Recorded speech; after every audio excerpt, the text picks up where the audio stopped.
Hey, Choir Baton, and welcome to this podcast episode titled It's Really Hard and It's Okay. Things to consider if you are questioning leaving teaching or even just questioning your why, because things are really hard right now. Welcome to the Choir Baton, a podcast designed to engage with people in stories, ideas, and inspirations stemming from choir. No other art form, no sport, no hobby, no business requires a group of people to execute a communal goal with just their voices. Join me, your host, Beth Philemon, as I interview guests who are singers, teacher conductors, instrumentalists, and community members. Together, we'll ask questions, seek understanding, and share insight from our experiences in life and in choir. Hi, Choir Baton listeners. I hesitated whether or not to record this episode today, and you can probably hear my computer. It's being very loud today. Apologies if you can. But it is halfway through February, and I hesitated to record this episode first and foremost because February I had planned to only feature interviews with Black female choral musicians. It's Black History Month, and I wanted to honor Black voices, particularly during this month. I always seek to do that, but particularly in the month of February, and in particular, Black female voices within our choral field. But real talk, things are hard right now. And I'm not saying that it's hard reaching out to people. I'm saying scheduling people is hard right now between my schedule and other people's schedules and staying up on communications. And it has just been a challenge to connect with a time that works for both me and guests. So I hope that next February, the whole month can feature that as what can feature Black women as well. And I don't plan on just featuring Black women only in the month of February. And in fact, quite frankly, didn't want to even verbalize that. That was my specific plan. I just hope to do that, right? But I did want to acknowledge that this was my goal for the month. I've shared with several people. In fact, I've even turned some people down to do this month because I felt so strongly that this is what I wanted to do. But it's not happening much to my best efforts, and things are really hard right now. And I didn't want to miss another opportunity to engage with the community. So that's why I'm releasing this solo episode of just me in the month of February. And if you've heard me talk about my goals for February and you're going, Beth, this does not align with goals that I know you wanted to make happen in this month, there's the story and kind of the theme of this episode, because we have the best made intentions sometimes, and we must be diligent about setting goals for ourselves. But at times we have to look at these goals and realize how we need to readjust. And if we need to completely change courses or readjust the course, readjust ourselves and our mindsets. And that's what I wanted to talk a little bit with you about. I am quickly approaching the 2-year mark where I seriously began leaving teaching full time in the classroom to go and pursue an MBA full time. It's unbelievable. The past 2 years have flown by. And I just had the opportunity of doing an interview with a Choir Baton teaching member, Mindy, who is doing an amazing podcast for her students on careers in music. And she interviewed me, and it was such a honor to be on her podcast. We'll be shouting it out here once it releases in March for Music in Our Schools Month. But I really reflected on my journey in these last 2 months, and it got me thinking about things that I've learned and grown, ways that I've grown, practices that I have evolved into doing. And I think it's really a relevant story to share, but in a different type of context right now, because there are weeks that go by where at least once a day, if not multiple times a day, from different people, I hear people are considering leaving the classroom for teaching, and predominantly choir teachers, because that's who I interact with the most. And I get it. There is a lot of shame, I think, that comes in saying even that you want to leave the classroom, that feeling perhaps that it would be a sense of failure, that feeling of how will I engage in choral music if I leave the classroom, the feeling that if it's not me, then who if you leave the classroom. For so many of us, engaging in choral music has only been in a classroom, or majority of the time has been in a classroom. And because we love choir, because I firmly believe choir can change people's lives. It's changed mine, and I know that has changed others. What does our life look like with choral music without us in the classroom? And that is a journey that I am still on. I still challenge myself in my mind of and how I think I exist in this world as a musician versus how I can show up in this world as a musician. The interview I did yesterday really got me thinking about the life that we are capable of building, and that we can be two things. We can be more than two things. We are multifaceted people, and at times when we only focus on the fact that we are a choral conductor, that can limit ourselves in our artistry. It can limit ourselves in our connection to the world around us. And most importantly, it can limit ourselves to the connections that we create with the singers that we lead. So, this episode is going to highlight 5 things to consider if you are even entertaining the idea of potentially leaving. I'm going to say the classroom, but when I say the classroom, I really mean like your permanent music making space, because I know there are church musicians that are struggling right now to figure out what they what their life is going to exist like in this, weird kind of crazy world that we have regarding the fact that we can't make music like normal right now. And so whatever kind of capacity that you are in that has you questioning where, why, what that means, I want to let you know this episode is for you. And I'm not going to totally go into all certain technique things about choir, or maybe even be hardcore choir, but it's also mindset, because more than anything, that affects the person that we are, the people that we lead, and the music that we make in not just our choir rehearsals, but in the choir rehearsals that also lead to our performances and the people that we reach in our performances as well. So these are 5 things I did before I left the classroom full time, before I left this semblance of a life that I felt like that I needed to live to be a choir teacher. I'm using air quotes. And that is, the first thing I did was that I realized that the problems that I had where I was were not going to vanish. They were not going to leave just by me leaving teaching.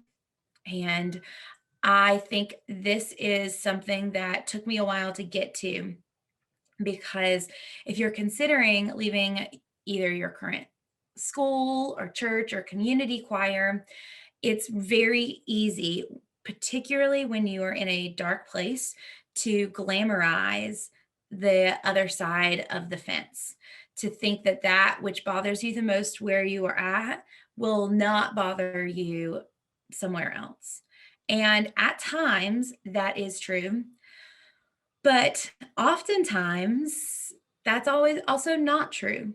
Now, I have had, quite frankly, I now say it as the luxury. It used to be something that I was quite ashamed of working at several different schools.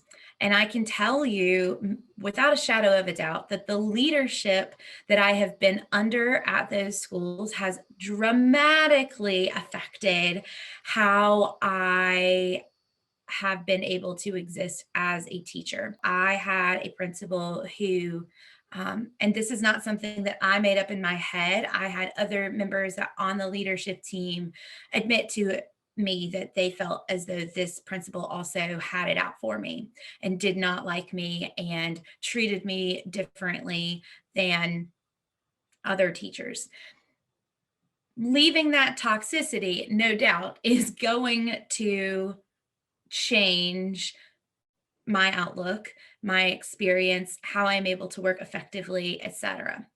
However, dealing with people that are, I shouldn't say dealing, but you know what I mean when I say dealing, interacting with people that do not like you despite your best efforts to do an amazing job, people that don't like you for you just being you. And I say this because when I would have conversations with these other leaders about what can I do as a leader, as a teacher, to get along with this person, to help them buy into the fact that I am committed to be an excellent teacher and really helping the school grow and this program grow, et cetera.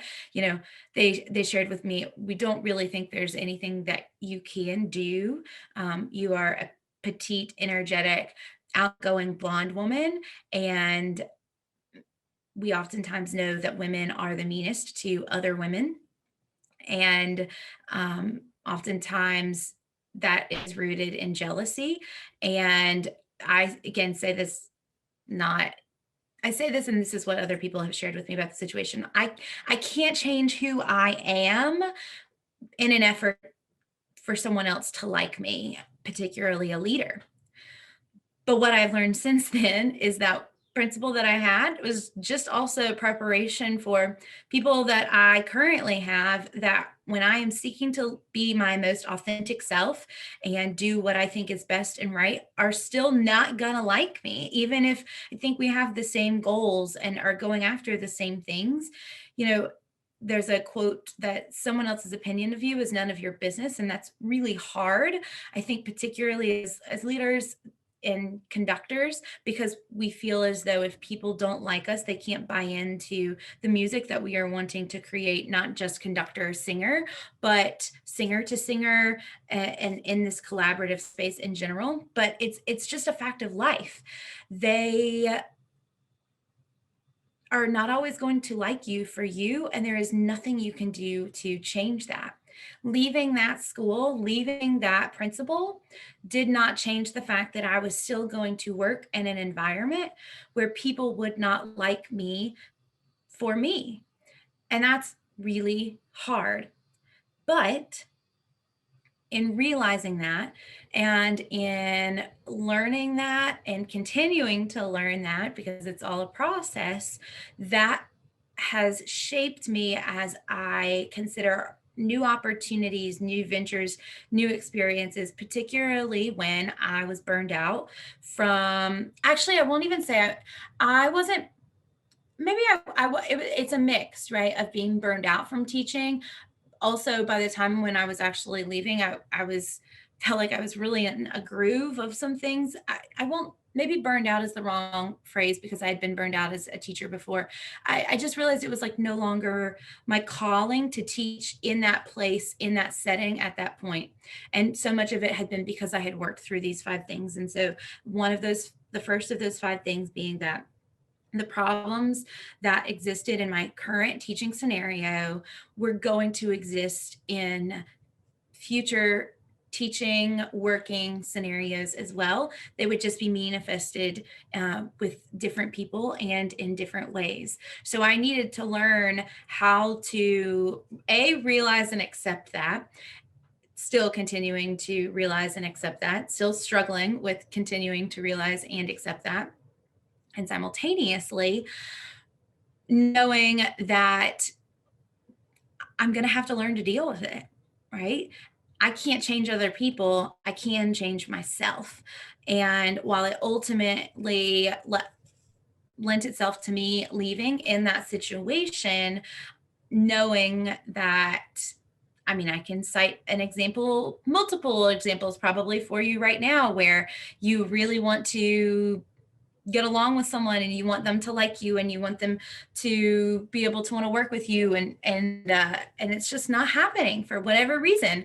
Or on the flip side of this, you really need to work with someone and you don't buy into their authentic self that they are being, or you don't think, I oftentimes don't think that that's the case in settings like that. It's when people aren't being their authentic selves because they are hurt, afraid, jealous, nervous, intimidated, scared, hurting, going through trauma, etc. And that causes behavior that is difficult to collaborate with at times. That's often when I think that's happening, but it's always going to exist. So that's number one. Number two is I lived as if it were my last year. When I began realizing and letting myself even consider the fact that I would do something else, leave the classroom, could still exist as a choir teacher. Also, sorry that my cell phone or my Apple Watch is going off through this. I don't know how to turn it off and not make it make a sound, which I realize says a lot.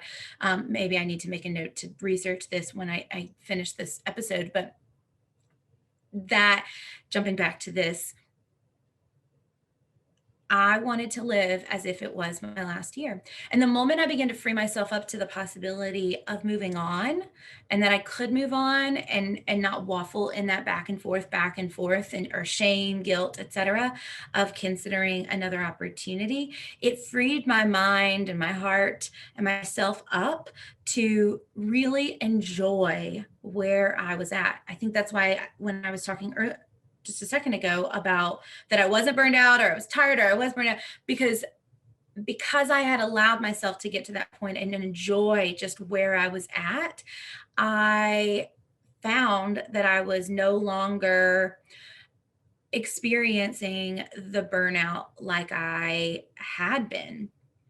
And it was a piece that I knew I was doing the right thing, and a piece that I was going to make the most of every single day that I still had in those four walls of my classroom.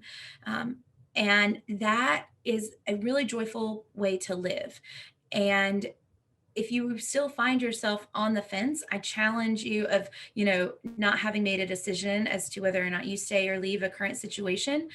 I find that when you are still, again, waffling, the best thing to do is realize that you are where you are at and seek for ways to enjoy and look for ways that you can enjoy your current state. And then you often find clarity in where your future state should be by enjoying the present moment. So that's the second thing I did. The third thing I did was that, and this is really hard, I realized that people would judge me and I would lose friends. People would judge me and I would lose friends. People would not understand and I would lose friends. And you can say, well, Beth, they weren't really friends, in the first place. And touche, that's true.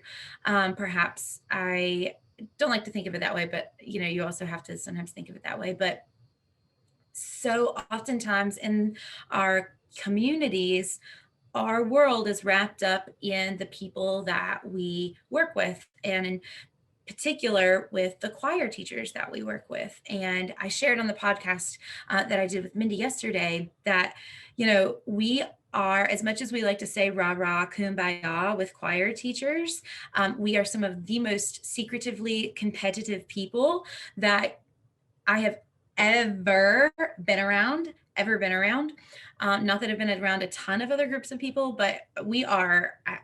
The more and more groups of people beyond the realm of choral music that I am engaged in, the more I realize just how quite competitive we are in choral music. And it's very much so unspoken.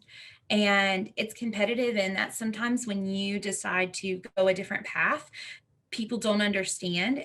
And instead of cheering you on, they point fingers or they X you out of their lives.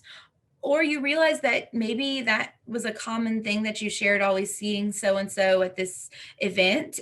And that was to the extent of your friendship. And walking away from that means you're walking away from that friendship. Well, there are people everywhere for you to be a friend to and for them to be a friend to. And it's critical that you begin to consider being okay with that. I can think of, a couple people that I never would have thought I would lose touch with because I'm not in the classroom anymore.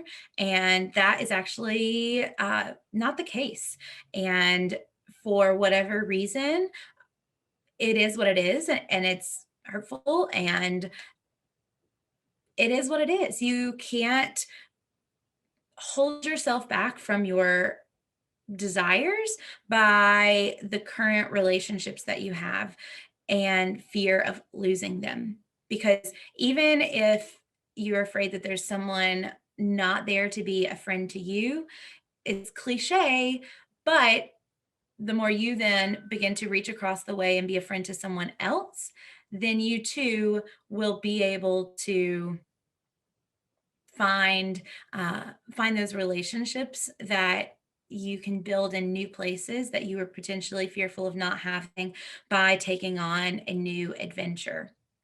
My life has been greatly cultivated and enriched by the relationships that I have made as I have entered this new realm of my life, and is continually still sustained and impacted by the relationships that I've been able to keep from going on to this new place in my life, beyond my classroom. So similarly, other teachers will guilt you for leaving. Not all of them, and I hope that you don't experience that, but I'll never forget a teacher I still love and very much so respect, and have no doubt she didn't mean it this way. But when I announced that I was leaving, she said, "Oh, it's okay. Teaching's a hard gig. It's not for everyone." And that stung, but because I'd also done other work and it wasn't a flippant thing, um, I knew that her intentions were not harsh or hurtful, uh, even though that was how I interpreted it. And I realize that many people at times stay in teaching because they feel as though that is the only thing that they have.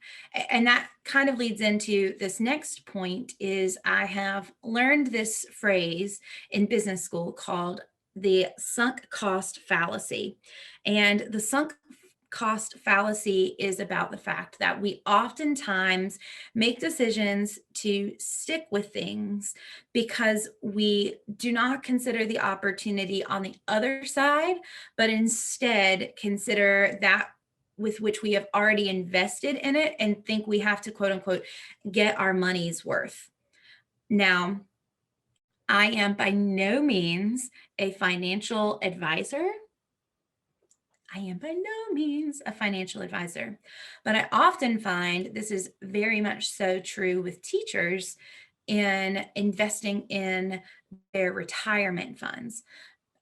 I frequently have conversations with teachers, especially when I was in the classroom, that their mission for staying in the classroom was, well, I have 5 more years till retirement. 5 more years till retirement. Or I've already invested halfway into my retirement. I'm just going to stick it out for these 15 years and then I can go on and live my second life. Or when I first started teaching, someone shared with me, you're going to leave the state of Tennessee to go, and you're not vested in the Tennessee state retirement system yet. And to be very honest, I had no idea what that meant. And that is a whole other podcast for another day, or even a series, right? Financial mindsets and investments and things to consider as a choir teacher, person, artist, etc., because no one was there to talk to me about that. And I've made almost every wrong decision in the book when it comes to finances. Did not come from money. Do have like it is all me. We could also talk about the choices that teachers make to go into teaching by sometimes looking at other teachers and the way they live and not realizing that sometimes their lifestyle is subsidized either by a spouse or by parents or family, and that can set unrealistic expectations about how you might live as a teacher because of the help you do or won't have. Again, another episode on something critical I want to make sure that we talk about as a community.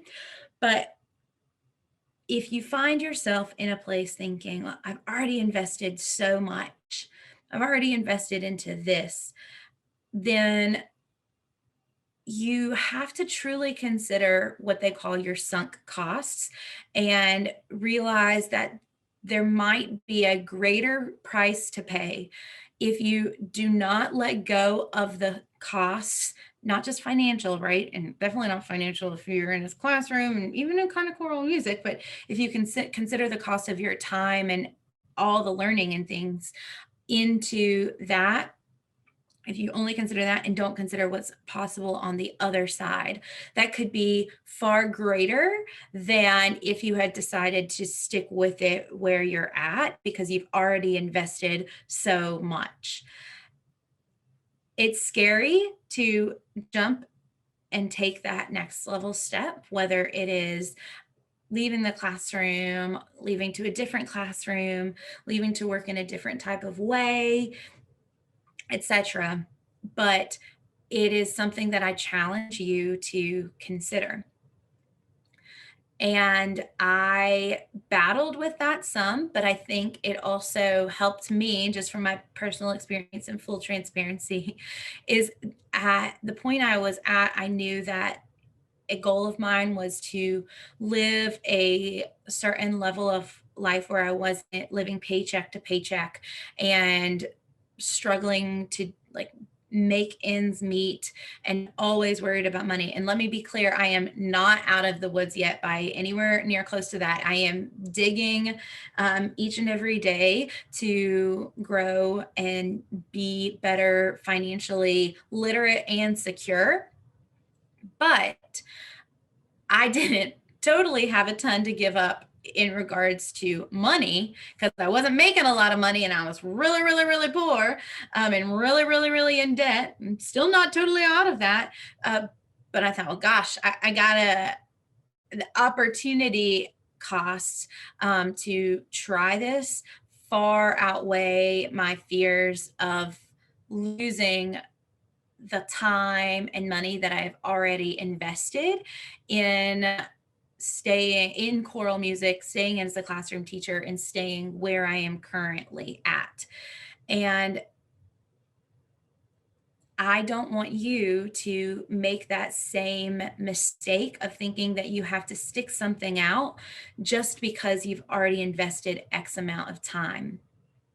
And that is a critical consideration. Now, for the fifth thing, and this is perhaps the most important, and that is that we are not one-dimensional people. You are allowed to love choral music, and just because you choose to engage in choral music in a different context, I say this to myself as I say this to you, does not make you any less of a choral conductor, does not make you any less of a teacher, does not make you a quote unquote failure. You can be more than one thing. And I find myself falling into the trap of, well, I can be a sister. I can be a great aunt. I can be a great friend, and going down the relationship aspect of all of the other things that I can be. But what I am personally challenging myself to do is that I can be a musician and I can talk about technology and data and financial literacy and investing and all of those things as well. We do not have to be just this linear one interest type of person. And in fact, the more I engage myself in those other subject areas, the more I learn about myself, the more I appreciate and am more passionate than ever about choral music and how amazing it is to use your personal voice in conjunction with other people's voices to be a part of something greater than yourself. Just using your voices. I am more passionate about the power of choral music than ever, because I am also passionate about these other aspects in life that I have the opportunity to work on and be a part of. But we don't like that oftentimes as a choral community. We maybe like it at an interest session at an ACDA where we talk about the parallels of a great basketball coach and choral conducting, which I can't remember the person who did that session at a national ACDA a couple years ago, but it was excellent. And I love basketball and I'm here for those connections. But I can actually only really think of that one direct example from a conference that I have heard. Now, I'm not also a huge conference person, and I've only been to a couple ACDA things and a couple NAFME things and others. But suffice to say, it is all connected. Leaving something doesn't mean that you have to leave it. Engaging in choral music in a new and different way does not mean that you are any less of a teacher. I want to leave you with two last things in this episode, and that is one story, one summarization. And the story is I was teaching choral music at the North Carolina Governor's School, and I was walking from a rehearsal to another session with the orchestra conductor, Orlando. And he and I were talking about the fact that I was getting ready to go to business school and my fears of what does this look like for me to be a choral musician and also in business school, and my fears about that, right? Because of all of these 5 things that I've talked about, it's not that I did these all gung-ho and without fears and tears and questioning myself and all. It wasn't a simple thing, but I feel as though I'm kind of coming out on the other side of this transition, and I wanted to share that. And I had this happen to me at the beginning of this transition, and it has stuck with me. And Orlando goes, he's an orchestra conductor. He said, I left orchestral conducting for 10 years. 10 years, y'all. And he goes, he was involved in martial arts at that point. And he said, when I left, I came back a better conductor because of the time that I had spent away and doing something else. And I'm more passionate than ever about conducting and orchestral music and just music making in general. You will too. And that stuck with me.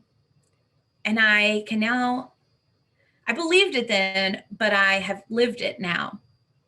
And I want to impart that same story of his and a story of mine to you today. because the world needs more teachers. We know this. We have been saying this. The world needs more choral music and music in the arts. We also know this. And if you feel that calling to exist outside of a classroom, particularly because of what we have all been through in the past year with COVID and how different things have looked, if you feel that pull and tug on your heart to live or lean into that, that's okay. The world needs more teachers, and I would venture to say that the world needs more teachers outside of classrooms, because I am now able to cheer on those that are in classrooms in a greater, cooler, differenter way than I would have if I was in the classroom. I am able to showcase how freaking awesome teachers are in corporate America, and I attribute the person that I am and the growth that I've made in a short time to the fact that I am a teacher. And I didn't always feel comfortable owning that like I do today. I see horrible teaching every single day outside of a classroom. And I say horrible teaching because teaching is in everything. Teaching is more than learning vocabulary and looking things up. We now have Alexa, can't say her name or she'll go off, to guide us and teach us in that. We need people to help people understand how to truly learn. And as teachers, that's who we are and what we do. And as choral conductors, I think we take that to an even greater and deeper level, because that is the true essence of choral music, is not just learning something to learn something, but owning something, living into something, breathing into something. And it's the essence of also true collaboration, and if done right, honoring those around you that are similar and different to you and who you are, and also learning about that through the music that we sing as well.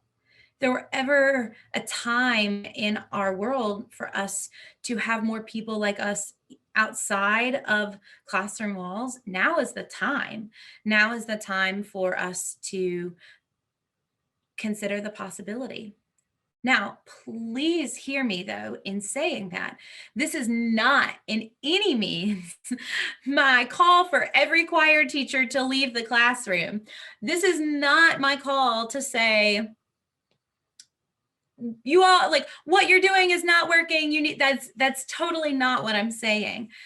My goal in talking about this is that if you find yourself where I was 2 years ago, that this is giving you the beginning of a roadmap to just begin the mental journey of considering, because it took me many years to get to this point.